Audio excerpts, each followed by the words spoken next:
زمین کی روٹیشن کی سپیڈ کیا ہے؟ ہمیں پتہ ہے کہ زمین کا سرکمفیرنس 40,000 کلومیٹر ہے، اور ہمیں یہ بھی پتہ ہے کہ زمین اپنا پورا ایک چکر 24 گھنٹوں میں کاٹتی ہے۔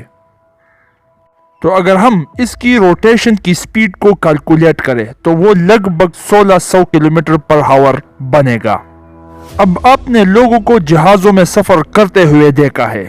جسٹ امیجن آپ ایک PIA جہاز میں بیٹھ جاتے ہو اور وہ دبئی تک آپ کو لے جاتا ہے، لیکن یہ ہوتا کیسے ہے؟ ریئلی PIA جہاز جو اگر میکسیمم بھی سپیڈ پکڑ لے تو 1000 کلومیٹر پر ہاور اس کی سپیڈ ہوگی۔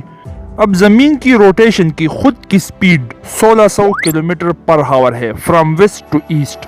اگر یہ جہاز from west to east 1000 kilometre پر ہاور کی رفتار سے بھی چلے تب بھی تو اس کو آگے جانے کی بجائے پیچھے رہنا چاہیے، جسٹ لائک۔ اچھا تو یہاں دیکھو، جسٹ امیجن کہ یہ فٹ بال وہ زمین ہے، ہماری زمین ہے، یہ بال پوائنٹ جو اس کے اوپر میں رکھ رہا ہوں یہ جہاز ہے۔ اب یہ فٹ بال، یہ زمین فرام ویسٹ ٹو ایسٹ اس طرح سے گھومتی ہے 1600 کلومیٹر پر ہاور کی سپیڈ سے۔ ہمارا یہاں بوئنگ PIA 720 جب اڑتا ہے تو 1000 کلومیٹر کی رفتار سے آگے بڑھتا ہے، اور زمین خود 1600 کلومیٹر پر ہاور کی رفتار سے آگے بڑھ رہی ہے۔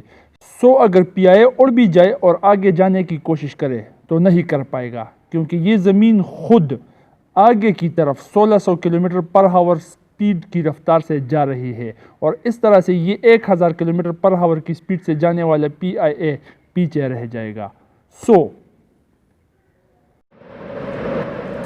یہ تو ہم جہاز کی بات کر رہے تھے۔ ہمیں پتہ ہے کہ ایک سلو اڑنے والا پرندہ بھی اگر ویسٹ سے ایسٹ کی طرف اڑے تو وہ بآسانی آگے بڑھ سکتی ہے۔ Instead the high speed of rotation of the earth round about 1600 kilometre پر ہاور۔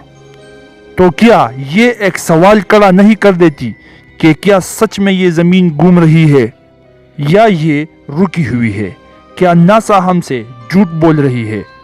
اور اگر سچ میں زمین گھوم رہی ہے تو پھر ہم کیوں فرام ویسٹ ٹو ایسٹ اڑ کر بھی آگے جانے کے قابل ہیں؟